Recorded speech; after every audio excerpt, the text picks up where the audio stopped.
Hey there, and welcome to the Today's Leader podcast, Building Tomorrow's Best Leaders. Today, it's my pleasure to introduce and welcome to the podcast LaTonya Wilkins, the author of Below the Surface Leadership. Welcome to the podcast, LaTonya. Yeah, thank you very much. I'm happy to be here. And once again, you're in Chicago. I'm in Brisbane. You're in the depths of winter starting to come in, and I'm in summer. So it's two completely different contrasts. And one of the things I love is just speaking with global leaders like yourself. So for our listeners, let's share a little bit about the LaTonya Wilkins story.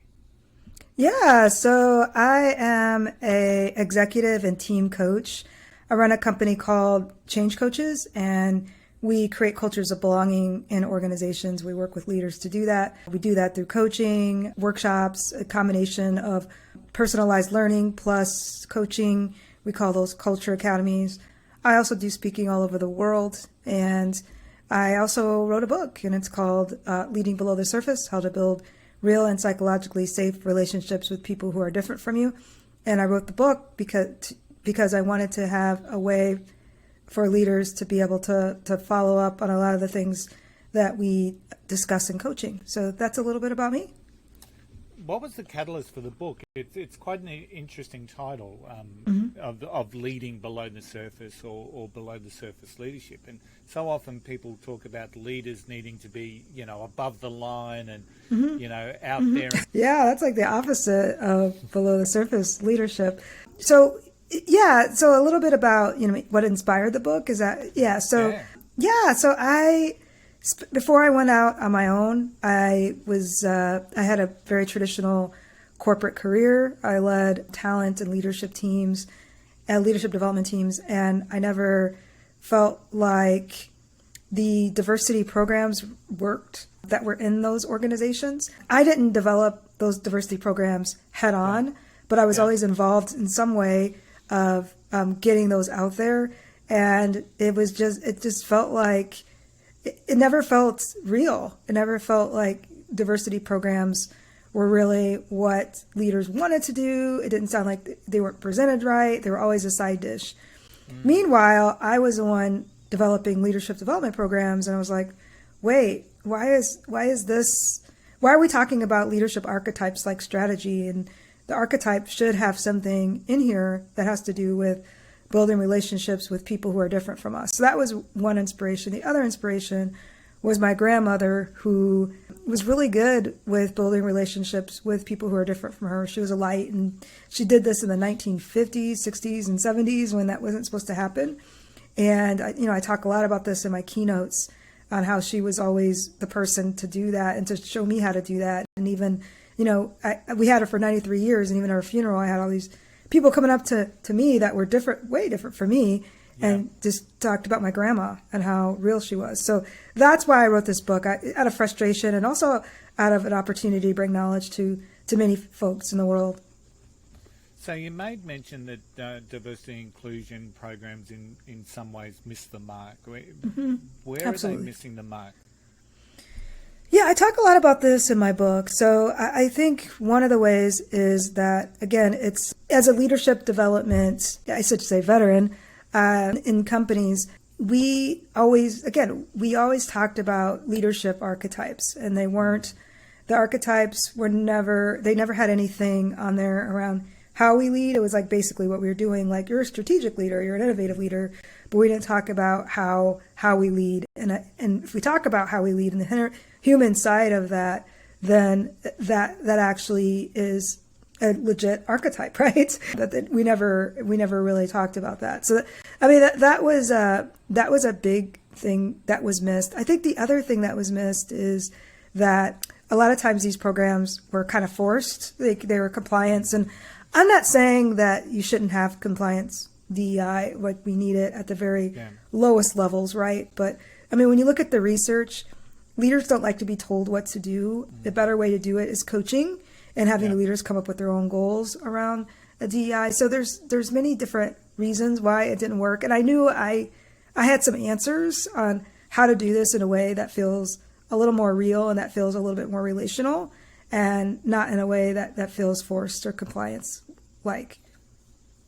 Yeah, it's it's a really so what I understand about the diversity and inclusion space is about trying to build our best potential possible team that mirrors the communities in which we operate, but also allows people with their strengths and their skill set to shine. So, and I think once that sort of message was sort of, I won't say drilled into me, but once that awareness started to come through, that it wasn't necessarily about creating a compliance culture. It was about, well, let's get the best people and let's make sure that who we have on our team represents the communities.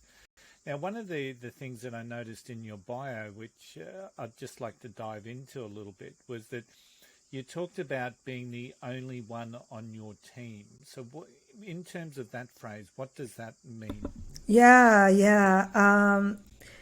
I was always either the only Black person, I was always like the only woman, I was only, maybe the only LGBTQ plus person, like all these things. Yeah. I was always the only one. And it, in most of those situations, it was a thing that kind of marginalized me. But in one situation where we did culture really well, it was something, it was like, where I felt psychologically safe. It was actually a strength. So I finally got a chance to see what that felt like before I went out on my own. But for decades, I didn't have that. And so I didn't know what that felt like. But yeah, I've always been the only one, especially on executive teams. I mean, even now when I'm coaching executive teams, there's never more than one woman, and that woman is usually a white woman. So it's not, I don't think that's really changed much. And that's why I talk about the only ones quite a bit at work, because, when you're in a leadership position and as you move up, it gets lonelier and lonelier. It does. And I guess in many ways, there's always got to be those trailblazers like yourself, I guess. That's the way I'd love to think about it, is that there are people that are, breaking the norms and, charging ahead based on their skill set and their strengths and who they are and how they lead. So those pioneering spirits and trailblazers are people Absolutely. that we're going to look back on one day and say they helped change the world, which I think is a positive thing. So let's so what does below the surface mean to me as a leader in an organization? So there are 3 prongs that I talk about in the book. I mean, the book kind of starts off as like, why below the surface leadership? Why is it important? I talk about our dominant leadership constructs, like that weren't developed by me. They were developed, or people like me. Yeah. Things like competition, speed, like those types of things that we're all expected to conform to. So I start with that, but then I get into the 3 prongs, and the 3 prongs are, first off, real leadership, which is a acronym. So relatable, equitable, aware, and loyal. And I did a lot of research before I put this acronym out there, because it's a different archetype, right? This is a way that we approach leading, and it's legitimate. And then the second prong is empathy or empathetic listening. I talk about the 2 different types of listening, person-to-person listening with one person, and then I talk about how to listen in a room, and I call that person-to-belonging listening, and listening to the extent to which someone belongs. And I talk about psychological safety. Amy Edmondson, who is a Harvard researcher that coined the term psychological safety, wrote my foreword. And so I talk a lot about psychological safety. I asked her to do my foreword so we could see it her perspective, and then I could kind of make it come to life in below the surface leadership. So those 3 prongs are what make a below the surface leader. And what that means is that these leaders, they're challenging the very structure and system of what traditional old world leadership is, and they're getting below the surface, and those are those are the things that they find when they get below the surface. Yeah, absolutely, excellent. It's a great analogy. So real leadership, empathy, and safety predominantly. Yeah. I'm keen to understand, has the pandemic that we've been going through for the last couple of years, has that helped or supported or encouraged or enhanced the inclusivity around our leadership teams, or do you think it's pushed it backwards? That's a really good question. I think, especially in America, I think there's a little more awareness. I'm sure the world knows about the mess of America in 2020 and all the racial stuff that was happening. And then not just racial, but there was a lot going on, especially with women in the workplace, and how they had to balance childcare needs and their careers got behind. And so do I think that there's change? I think I'm starting to feel like a little optimistic, but it's hard to maintain that optimism when I'm, a lot of folks I coach are executive teams. So I'm on the ground, and, there's still only ones. Like, I think I'll believe it when there's no more only ones at work, right? And there's no more only ones on the team. And like when we see it, there's a healthy pipeline beyond that executive team that is a diversity of people. And I'm not seeing that yet. I am seeing, again, awareness. I'm seeing people seek out resources in larger numbers. But yeah, I mean, it remains to be seen. It's going to be interesting to see how it evolves in the coming years, I guess. I mean, if ever we get through this pandemic, there always seems to be a new variant hiding around the corner that we're just coming up against. But it's going to be interesting to see how it starts to take shape and what we've actually learnt from the pandemic as well. Because I guess, we're talking about being calm in a crisis, for example. We necessarily haven't seen that modelled in leadership right around the world and in many companies. So what are some of the steps that you would see that organisations would need to do? Because you talked through, what's the phrase that you use in relation to a culture of belonging? So talk me through what it takes for an organisation to move from potentially where they may be today with, maybe not having that pipeline of talent coming through, and moving into that culture of belonging where people want to come and work for them and people feel safe and able to bring their authentic selves to work. Yeah, it's really hard to do, and I'm gonna admit that up front because. Again, I work with a lot of executive teams. So I start with coaching and then the culture academies. So again, we do a mixture of learning plus coaching, and we do individual plus team coaching. And it kind of starts there. And then we usually, one of the things we work on during the culture academy are goals, not like traditional diversity goals, but more like, as the head of finance, what are some things that a financial department would do to create a culture of belonging or to acknowledge diversity in the profession. And so I have every function kind of do that on their own. And then from there, it's, that leadership team taking action. But what's really hard, one of the areas, and I'm going to be honest, where we get stuck is the frozen middle. I'm sure you've heard of that. And that's the middle managers that they're, like a lot of what I do is up here. And then a lot of what, the business resource groups that are doing this work, they're doing it down here, but then there's these people in the middle that aren't really getting that. And so another way to do that is, working with the executive team first and then doing something or encouraging them to do something with their middle managers and beyond training, maybe even giving them, again, opportunities for coaching. Also giving them opportunities for awareness, like when we talk about real leadership, again, relatable, equitable, aware, and loyal. So kind of even going back to that prong, like, and asking these leaders how relatable, how equitable are your teams, how aware are you, and how loyal are you to your teams when a mistake happens. And so again, it's hard to do, but again, it starts. I don't want to say it starts at the top because that sounds cliche. A lot of times we can begin there, but it doesn't end there, and you just can't forget about the middle managers.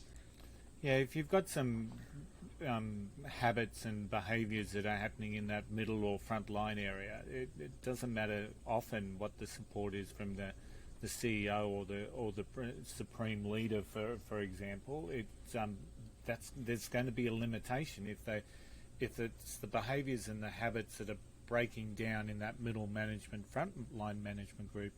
It's going to be hard to implement any form of change, let alone one where potentially some members of leadership may feel, what's the word? Every human's got a self-preservation instinct. So if someone feels that all of a sudden they're under threat because there's a new corporate program, for example, that it's going to be hard for them to get some cut through. So I think education obviously must play a huge role in what you do. Yes. Yeah, it does. It does. And I'm glad you didn't say training, because it's not training.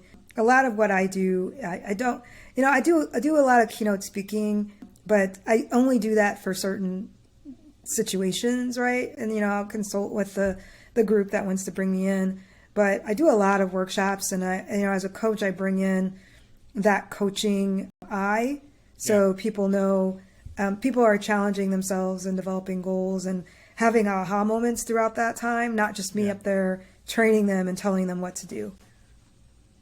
So when you work with people and you're working with people with the concept of below the surface, what is it that you start seeing from them as they develop that within themselves, or that they get that awareness around what below the surface leadership truly means? What are some of the traits that you start seeing? Yeah, I start seeing that people are just calmer, right? They're more confident. There's a lot of executives that I've worked with that, they're afraid of saying the wrong thing, and there's no more of that.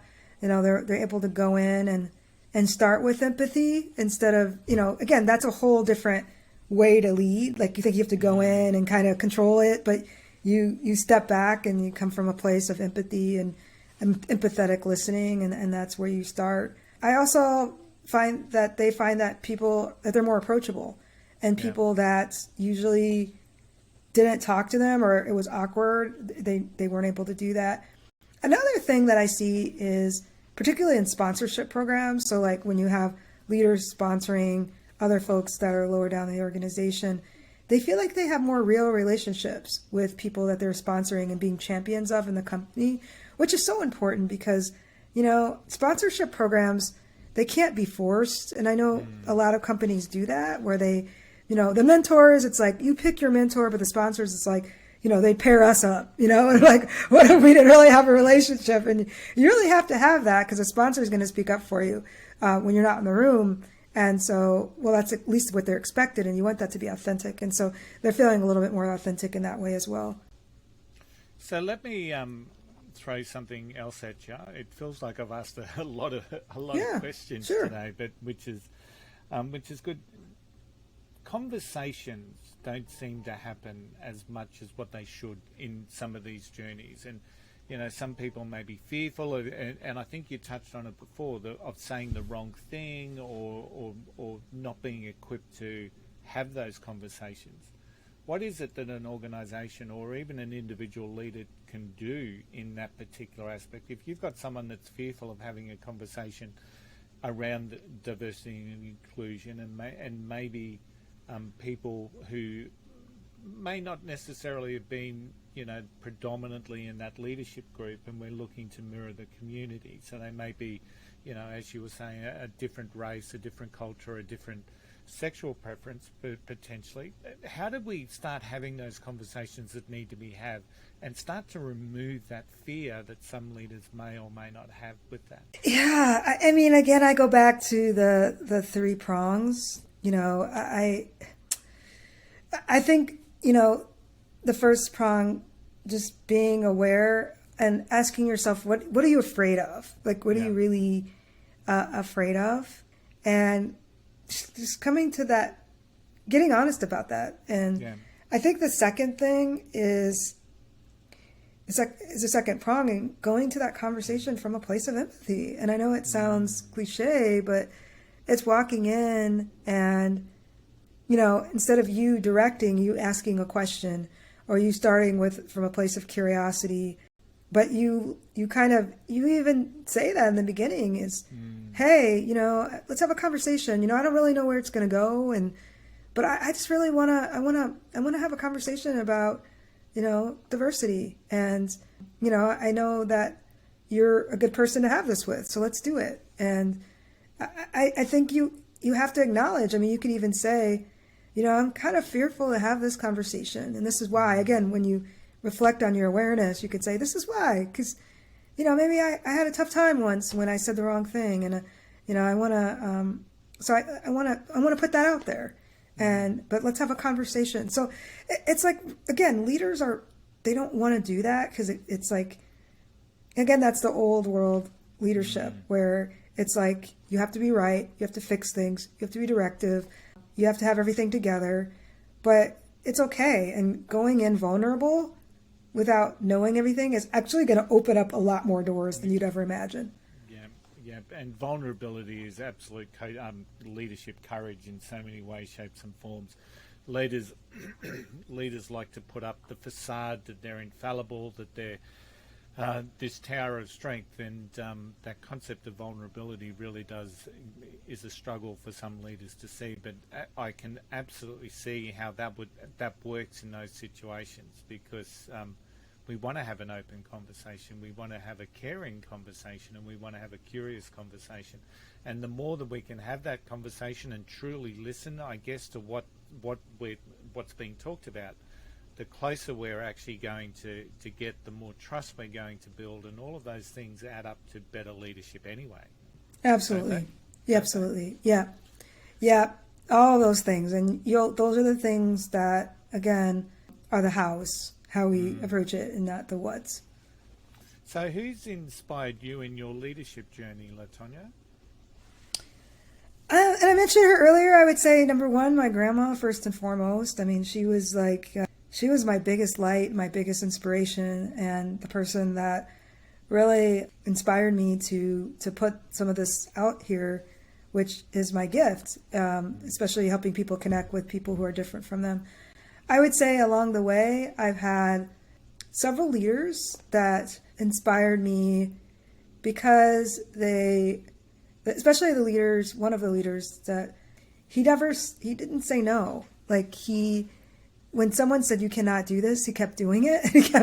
He kept breaking, the walls down. And he's like, no, I can do this. I can do this. I can do this. And those are the kinds of people that inspire me. They're like the pioneers. And we were talking about that a little bit earlier. In a lot of ways, I've had to do that, just being the only one. But the ones that can break through and say, yeah, we're not doing it that way anymore. And I'm a different, I have a different thought process. I have a different contribution, and we're going to take my contribution.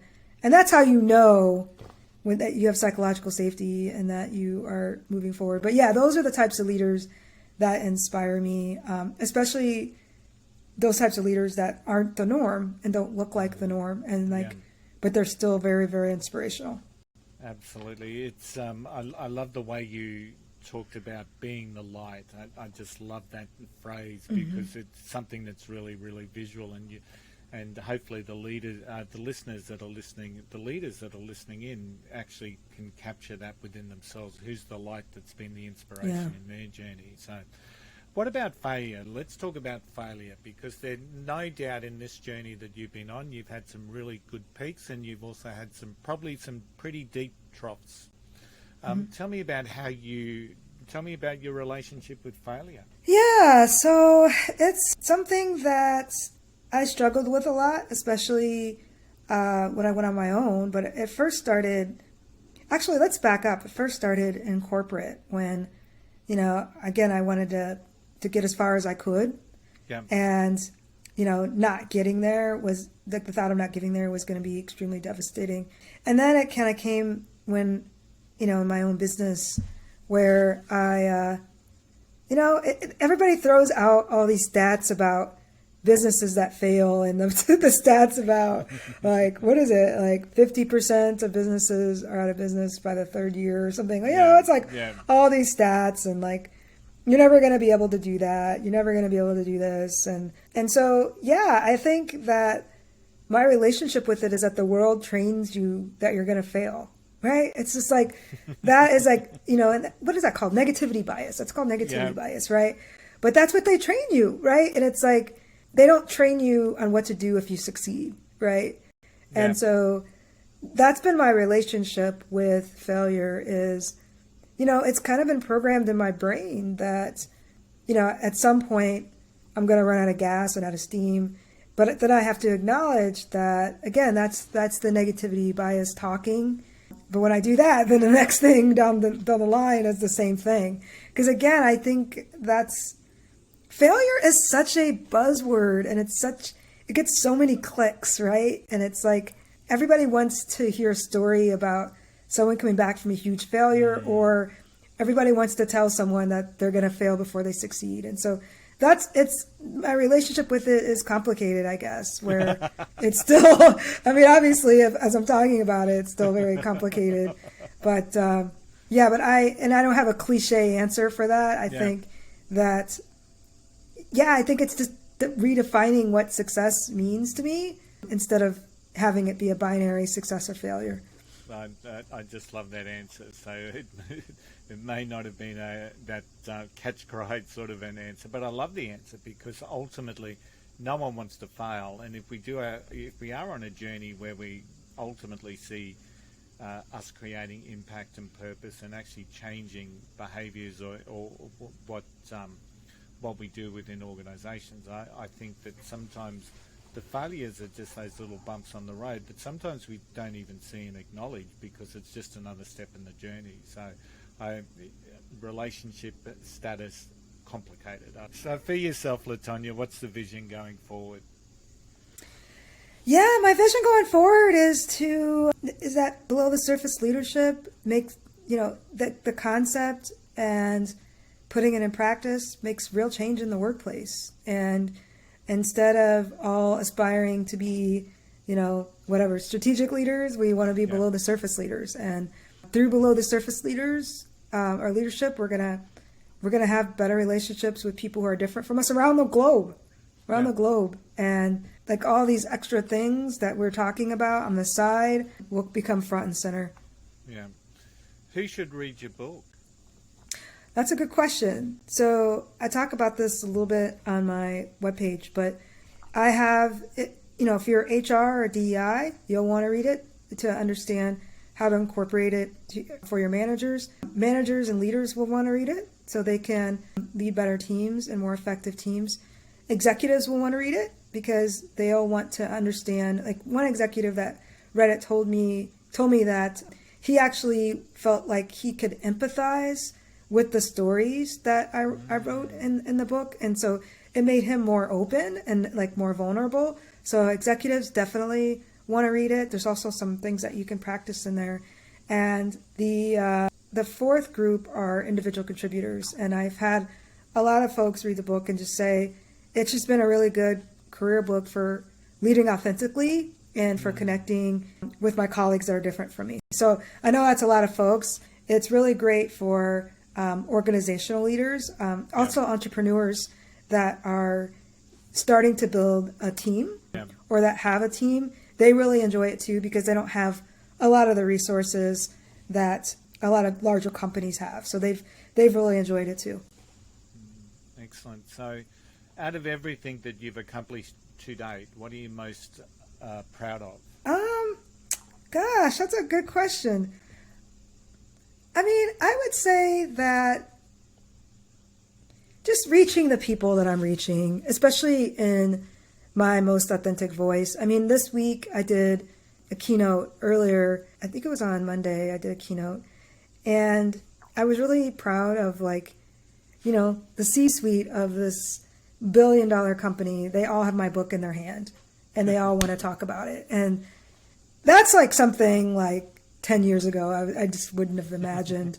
And they have my book, and the CEO of this billion-dollar company is kind of thumbing through and asking me questions, and it just makes me proud that I know he's going to put that book to work, and he's going to do something with it, and so that's just something to be proud of right there. Absolutely, and you should be very, very proud there for that particular level of impact. It's something that not many people can actually achieve in respect of impact. So congratulations on that. So how can people connect with you? Yeah, there's a couple ways. So I'm on LinkedIn, so you can just find me LaTonya Wilkins, and I'm sure my name will be in the show notes. And then if you want to learn more about the book, just go to leadingbelowthesurface.com. Again, that's leadingbelowthesurface.com. And you can get the book from many places. And I'm also on Instagram at LaTonya Coaching. So those are 3 different ways that you can get a hold of me. Excellent, and I'll make sure that I've got them in the show notes. LaTonya, it's been an absolute pleasure speaking with you today. Thank you for making an impact for the leaders of today. Absolutely. Thanks for having me.